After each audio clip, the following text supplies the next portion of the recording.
Ads లేకుండా latest episodes చూడండి. ఆ సాలువ ఎక్కడో గాల్లో ఎగురుకుంటూ వచ్చి దేవాంశ్ మీద పట్టవేంటి? మనమందరం బావగారు దేవాంశ్ మీద చూపిస్తున్న ప్రేమ అనుకున్నాం.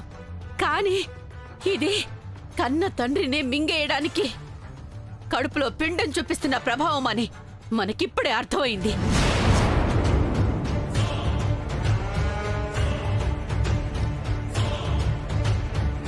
కాదు, నా బిడ్డని నా నుంచి దూరం చేయటానికి మీరు ఆడుతున్న పన్నాగమని నాకు అర్థమవుతుంది. అవును, మా బిడ్డ మీద కక్షతో కుట్రతో మీరు కావాలని చేస్తున్నదే తప్ప ఇది నిజం కాదు. నువ్వు కూడా అర్థం లేకుండా మాట్లాడతావేంటి దేవాంశ్? అంటే మేమే పన్నాగం పన్ని మా ప్రాణాల మీదకి మేమే తెచ్చుకుంటామా?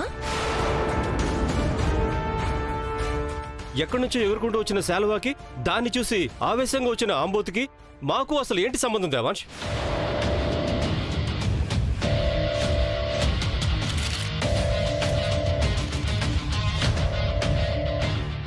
అయ్యా, దుర్ముహూర్తం వచ్చేస్తుంది, తర్పణాలు వదలండి.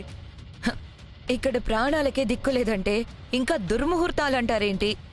అయినా మా జీవితాల్లోకి ఎప్పుడో దుర్ముహూర్తం ప్రవేశించేసింది. ఇదిగో నీ కడుపులో బిడ్డ రూపంలో. నువ్వెంత అరిచి గీపెట్టుకున్నా నేను చెప్పేదిదే. ఇవన్నీ కాదు, ఒకే ఒక్క మాట అడుగుతున్నాను. మీ అందరూ సమాధానం చెప్పండి. జాగ్రత్తగా వినండి. వైదేహి బిడ్డను వదులుకుంటుందని మాటివ్వాలి.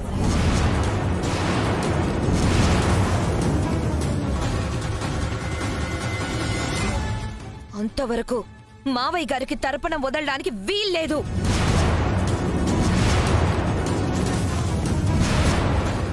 లేదు, బిడ్డే ముఖ్యం అనుకుంటే మావయ్య గారితో పాటు మాకు పిండం పెట్టేయండి.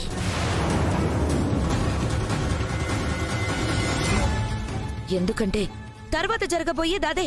అవును, మాకు కూడా పిండం పెట్టేసేయండి. చాలా ఆపండి. ఎవరికి ఇష్టం వచ్చినట్టు ఏదేదో మాట్లాడుతున్నారు. ఇప్పటికి బిడ్డల్ని పోగొట్టుకుని పుట్టడు దుఃఖంలో ఉంటే మీ గోలేంటి?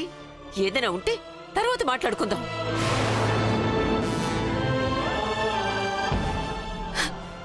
ముందు నా బిడ్డలకి జరగాల్సిన కార్యక్రమాలు జరగనివ్వండి. పంతులు గారు మీరు కానివ్వండి.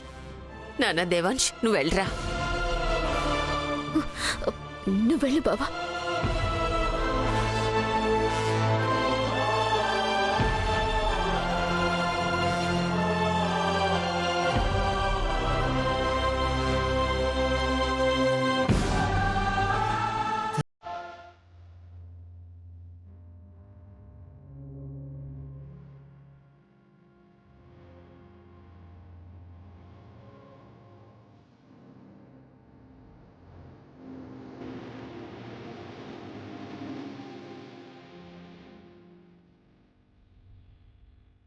ఓం బ్రహ్మణ్యో బ్రహ్మకృత్ బ్రహ్మ బ్రహ్మ బ్రహ్మ వివర్తన.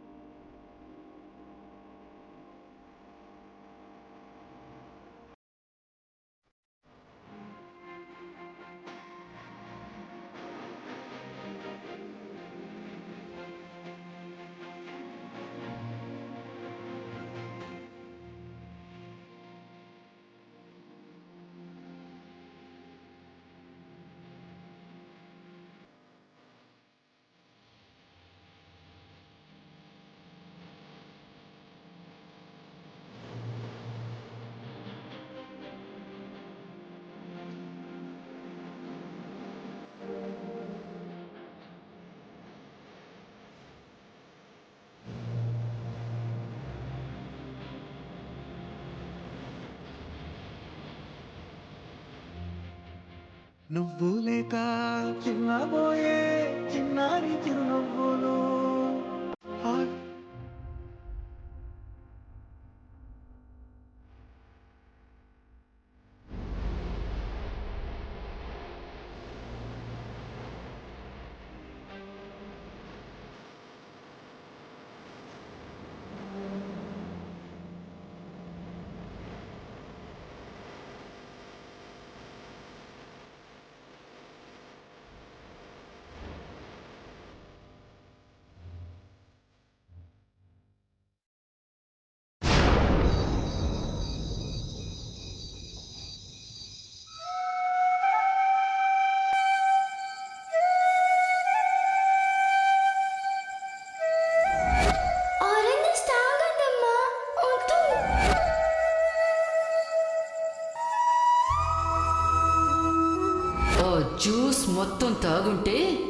లోపల పిండం పైకే పోయిండేది.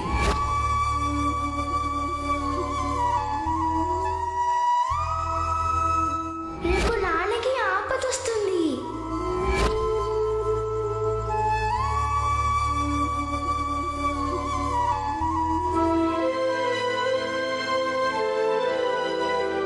తల్లిదండ్రులుగా మేము నిన్ను కాపాడాలి, కాని నిన్ను నువ్వు కాపాడుకుంటూ జన్మనిస్తున్న అదృష్టానికి మమ్మల్ని కూడా కాపాడుతున్నావా తల్లి?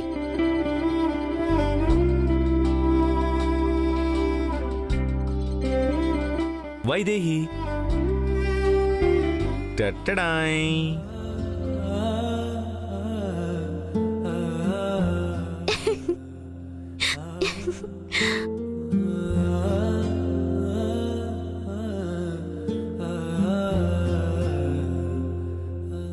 ఆ రోజు అడిగావు కదా, అప్పుడు యాక్సిడెంట్ జరిగి ఇవ్వడం కుదరలేదు. ఇప్పుడు తెచ్చా. ఎలా ఉంది? చాలా బాగుంది బావా.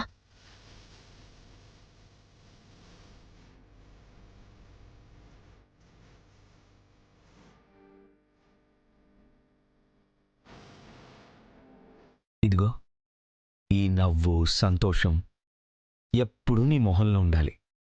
చుట్టూ నీకు నచ్చే వస్తువులు, అనుకూలమైన వాతావరణం మాత్రమే ఉండాలి. అలాగే మనసుకి బాధ పెట్టేవి, భయం కలిగించే ఆలోచనలేవీ ఉండకూడదు. జరిగిందేదో జరిగిపోయింది. గతాన్ని వదిలేద్దాం. మన భవిష్యత్తు మనకి ముఖ్యం వైదేహి. మన బిడ్డ భవిష్యత్తే మనకి ముఖ్యం. తెలుసు బావా. అలాగని నేనేదో గతం గుర్తు చేసుకుని భయపడుతున్నానని అనుకోవద్దు. ఇప్పుడు ఆ భయమేమీ లేదు బావా. ఇంకా చెప్పాలంటే ధైర్యంగా ఉంది. ఎందుకంటే మనకి ఏ ఆపదొచ్చినా మన బిడ్డ ముందే చెప్తుంది. మనం తనని కాపాడటం కాదు బావా, తనే మనల్ని కాపాడుతుంది. ఇక నాకు ఏ దిగులు లేదు బావా.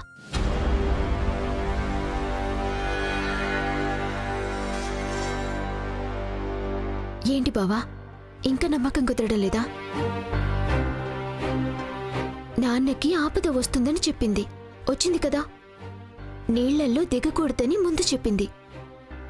అది తప్పించుకున్నామనుకుంటే ఎత్తు రూపంలో ఆపద వచ్చింది.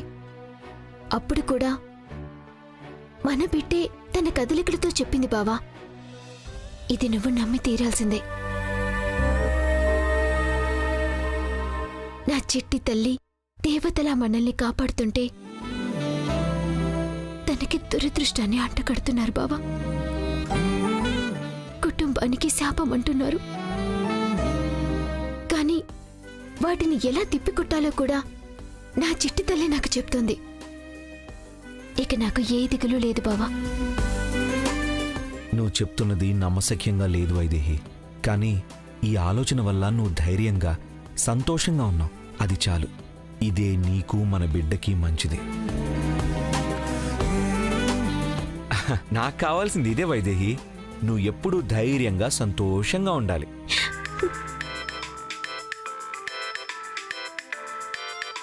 ఎవరు బావా? డాక్టర్. Hello doctor. ఫోన్ చేస్తానన్నారు కదా దేవాంశ్, చేయలేదు? గుడి నుంచి వచ్చేసరికి బాగా ఆలస్యమైంది డాక్టర్. మీరు పొద్దునే రండి. ఈసారి నేను రావడం కాదు దేవాంశ్, మీరే వైదేహిని తీసుకొని హాస్పిటల్కి రండి. రేపు స్కాన్ చేసి బేబీ గ్రోత్ అబ్జర్వ్ చేయాలి.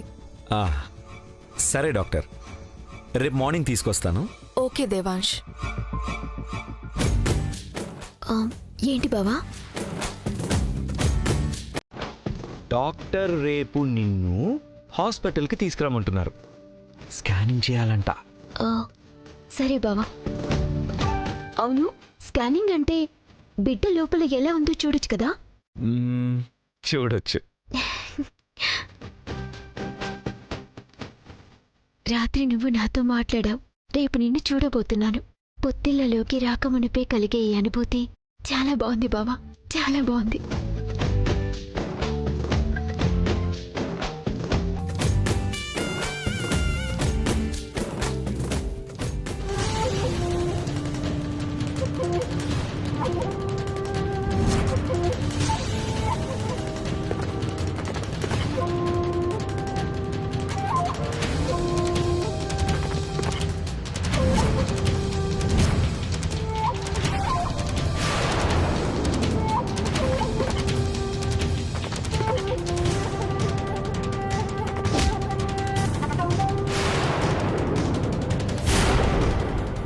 పక్కగా ప్లాన్ చేసినా ఎలా మిస్ అయిందో అర్థం కావడం లేదు. లాస్ట్ మినిట్లో వైదేహి దేవాంశుని కాపాడడం ఏంటి? ఏదో శక్తున్నట్టే అనిపిస్తోంది ఊర్మిళ. శక్తులా?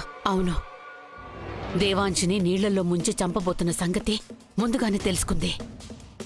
అప్పటికప్పుడు మనం ఎద్దు ప్లాన్ వేసినా దేవాంశిని కాపాడుకుంది. చూస్తుంటే ఏదో శక్తున్నట్టే అనిపిస్తోంది ఊర్మిళ. ఏం మాట్లాడుతున్నారు అత్తయ్య అర్థం లేకుండా? అత్తయ్య చావుని దగ్గరగా చూసేసరికి భయంతో ఏం మాట్లాడుతున్నారో అర్థం కావడం లేదు. చూడండి అత్తయ్య, ఏదో అదృష్టం కొద్దీ ఆ క్షణంలో చూసింది, కాపాడింది, అంతే. ఏ శక్తులు లేవు, పాడు లేదు. ఏ భయం పుట్టించడం కోసమైతే ఇదంతా చేస్తున్నామో ఆ భయం పుట్టిందా లేదా అన్నది మాత్రమే ఆలోచించాలి. అదే అర్థం కావడం లేదు కదా. ఇవన్నీ జరగడానికి కారణం వైదేహి కడుపులో ఉన్న బిడ్డే అని అక్క అత్తయ్య నమ్ముతున్నారో లేదో తెలియడం లేదు. అంత సులువుగా నమ్మరత్తయ్య. ఎందుకంటే వైదేహి ఇంటి కోడలు మాత్రమే కాదు, మనవరాలు కూడా. పైగా ఇంటి వారసత్వాన్ని మోస్తోంది. ఆ వారసత్వం మీద నిందని మోపడం అంత సులువు కాదు. అయితే మరెలా? నీటి మీద వేలితో గీత గీస్తాం, కనిపిస్తుందా? కానీ ఆపకుండా వేలిని అలా తిప్పుతూ ఉంటే అప్పుడు కనిపిస్తుంది. మనం చేయాల్సింది కూడా అదే. వాళ్ళు నమ్మేంత వరకు కొంచెం కూడా గ్యాప్ ఇవ్వకుండా ఇలాంటి సంఘటనలు జరుగుతూనే ఉండాలి.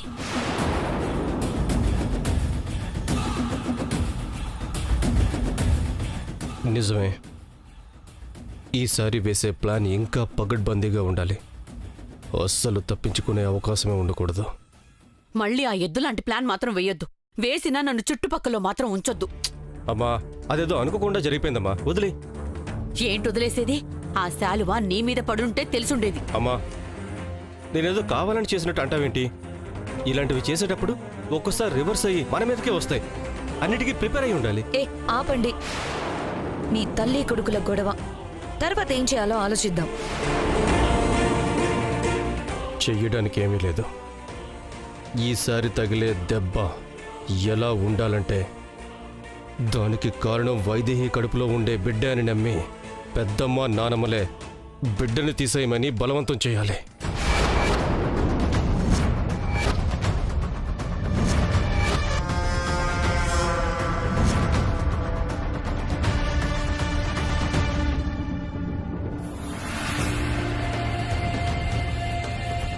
అది కలలో కూడా జరగనివ్వనరా.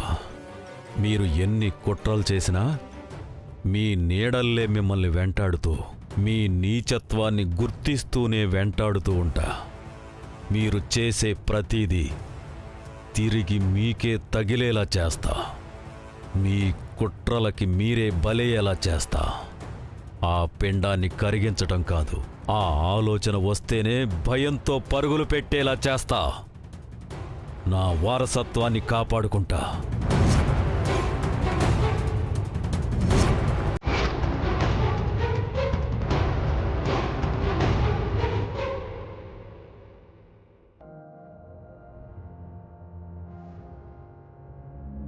ఏంటి వైదేహి, బాగా టెన్షన్ పడుతున్నావు? ఇంట్లో పరిస్థితి మీకు తెలిసిందే కదా డాక్టర్. తెలుసు దేవాంశ్. ఒకేసారి ఇంట్లో 2 మరణాలు తట్టుకోవడం చాలా కష్టం. కానీ దాని ప్రభావం కడుపులోని బిడ్డ మీద పడకూడదు కదా. నేను అదే చెప్తున్నాను డాక్టర్. వైదేహి, విన్నావుగా డాక్టర్ ఏం చెప్తున్నారు? ఓకే దేవాంశ్, ఒకసారి స్కానింగ్ చేద్దాం.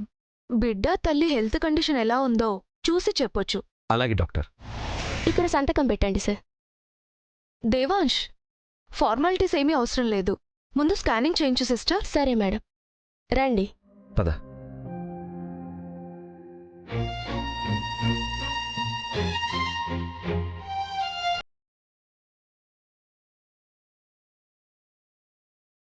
సార్ మీరు ఇక్కడే ఉండండి. మీరు రండి మేడం.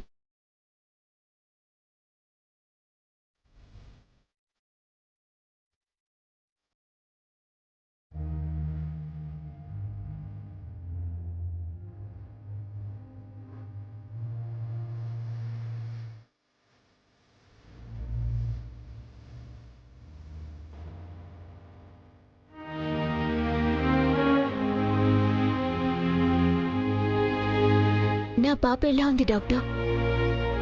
ఆరోగ్యంగానే పెరుగుతుంది కదా? స్కాన్ చేసి డాక్టర్ దగ్గర రిపోర్ట్ ఇస్తాను, ఆవిడ చెప్తారు. అలాగే. అయినా మా జీవితాల్లోకి ఎప్పుడో దుర్ముహూర్తం ప్రవేశించేసింది. వైదేహి బిడ్డను వదులుకుంటుందని మాటివ్వాలి. ఏ ఇంట్లో అయినా బిడ్డ పుడుతుందంటే తర్వాతి తరం వస్తుందని సంబరాలు చేసుకుంటారు. కానీ నా ఇంట్లో మాత్రం బిడ్డ ఎందుకు అన్నట్టు మాట్లాడుతున్నారు. వాళ్ల మూఢనమ్మకాన్ని ఎలా మార్చాలో తెలియట్లేదు.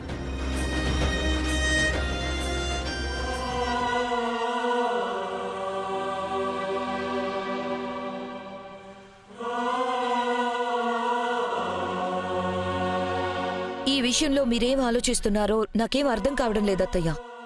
మేం మాత్రం ఎప్పుడు ఏం జరుగుతుందోనని ప్రతి క్షణం ప్రాణాలు గుప్పిట్లో పెట్టుకుని బ్రతకాల్సి వస్తుంది. అవునక్కా, ఈ ఇంటికి ఏది మంచో ఏది చెడో చెప్పడానికి ఇప్పుడు బావగారు కూడా లేరు.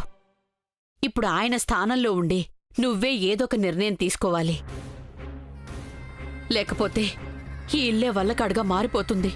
ఏమైపోతుందో కూడా తెలీదు.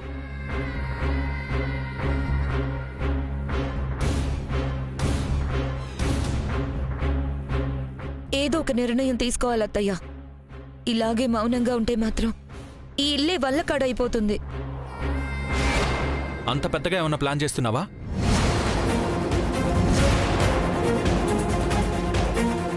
నేను ప్లాన్ చేయడం ఏంటి? ఏం మాట్లాడుతున్నారు? లేకపోతే నువ్వే మాట్లాడుతున్నావు. అసలు మీరేం ఆలోచిస్తున్నారో మీకైనా అర్థం అవుతుందా? పసిబిడ్డను పట్టుకుని. పసిబిడ్డ కాదు లక్కీ, ఇంట్లో వాళ్ళందరి ప్రాణాలు తీయడానికొచ్చిన పాషాణం. సోదెం వచ్చి ఎవరో ఒకరి ప్రాణాల మీదకొస్తుంది అంది. నిన్న ఏం జరిగిందో చూశారు కదా. నా ప్రాణాలు పోయినంత పనైంది. ఈరోజు నా అదృష్టం రేపుండదు. ఏదో ఒక రూపంలో అందరి ప్రాణాలు పోతాయి.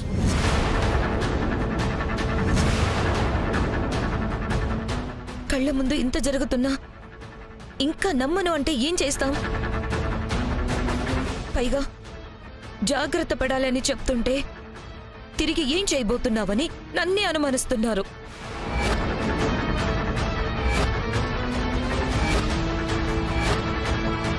అవును, ఇక్కడేమో మనం ప్రాణభయంతో కంగారు పడుతుంటే అక్కడ వాళ్ళు ఆ ప్రాణం తీసే బిడ్డ క్షేమంగా ఉండాలని హాస్పిటల్కి వెళ్ళారు. అంటే ఏంటి మీ అందరి ఉద్దేశం? ఆ బిడ్డనే వద్దంటున్నారా? అసలు మీ ఉద్దేశం ఏంటో ముందు అది చెప్పండి. ఇంట్లో అందరి ప్రాణాలు పోయినా పర్వాలేదనుకుంటున్నారా? మీ పనికి మాలిన ఆలోచనలకి భయానికి పసిబిడ్డని బలి చేయకూడదంటున్నా. బలైపోయేది మనం. అర్థం కావట్లేదా మీకు? ఓ బిడ్డ బతికొస్తే మనందరం చచ్చిపోతాం. పోయినా నష్టమేం లేదు.